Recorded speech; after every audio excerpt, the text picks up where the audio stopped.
तबलीगी जमात के ये बददिमाग हर रोज बेहूदगी के रिकॉर्ड तोड़ रहे हैं और इन्होंने जैसे कसम खा रखी है कि पूरे देश में अपनी जहानत के झंडे गाड़ देंगे। ये यही वजह है कि कभी ये डॉक्टरों पर थूकते हैं, कभी नर्सों के सामने अश्लीलता करते हैं, कभी मेडिकल स्टाफ से ये मारपीट करने लगते हैं। लेकिन अब तो ये बेहूदगी की सारी हदें तोड़ देना चाहते हैं। जहां इन्हें इलाज के लिए रखा गया वहां पर शौच कर रहे हैं ये, उसी वार्ड में गंदगी फैला रहे हैं और इससे घटिया कोई हरकत नहीं हो सकती।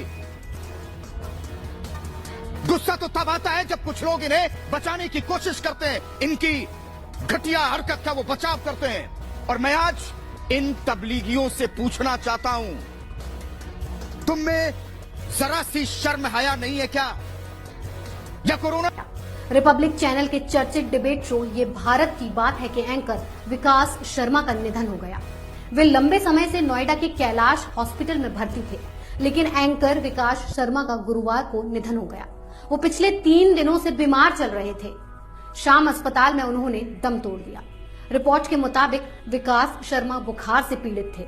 कुछ दिनों पहले वो कोरोना संक्रमित हुए थे, लेकिन इसे उन्होंने मात दे दी थी और घर भी वापस लौट आए थे। पर फिर अचानक से उनकी तबीयत नासाज हुई और उन्होंने एक पल में ही इस दुनिया को अलविदा कह दिया। 35 साल के विकास कानपुर के रहने वाले थे। विकास रात 9 बजे ये भारत की बात है शो को प्रस्तुत करते थे, जो कि एक प्राइम टाइम शो था और काफी हिट भी था। रिपब्लिक टीवी के संपादक अर्नब गोस्वामी ने उनके निधन पर शोक व्यक्त किया है।